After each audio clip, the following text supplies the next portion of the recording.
Hey guys, so I just want to introduce a little bit about what we're going to be going over in this unit of study as we begin the course, and some of the expectations that I will have for you, and a little bit about what your final project is going to be like.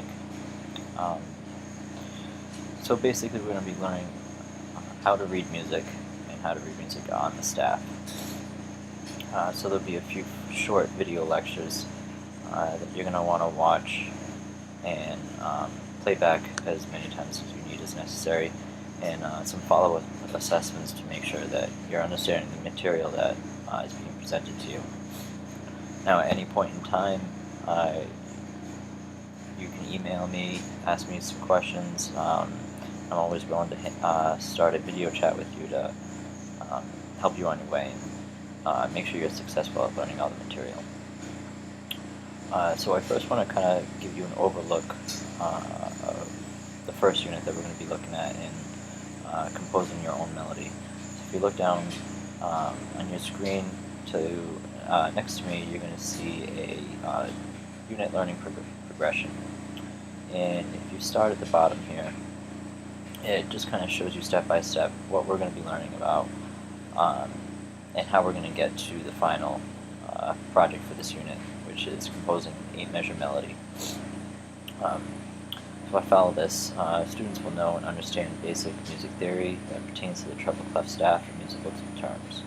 So we're going to be learning about the treble clef, the staff, the notes on the staff, the musical alphabet, and a whole bunch of other terms.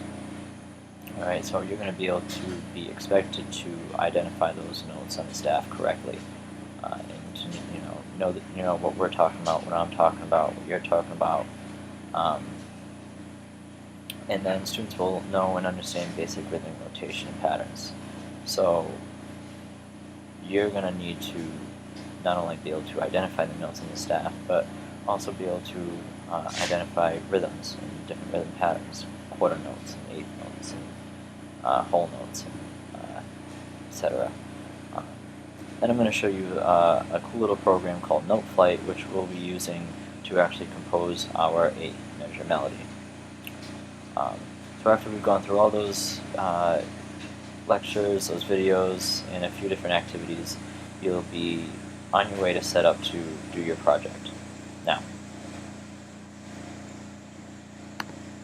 your composition project. So your task is going to compose your own 8-measure melody using information and tools learned in this unit. There will be a rubric for this assignment, and you will need to use the following criteria.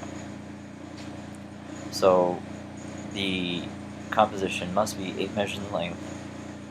It must use at least 3 of the 4 note durations: whole notes, quarter notes, half notes, eighth notes.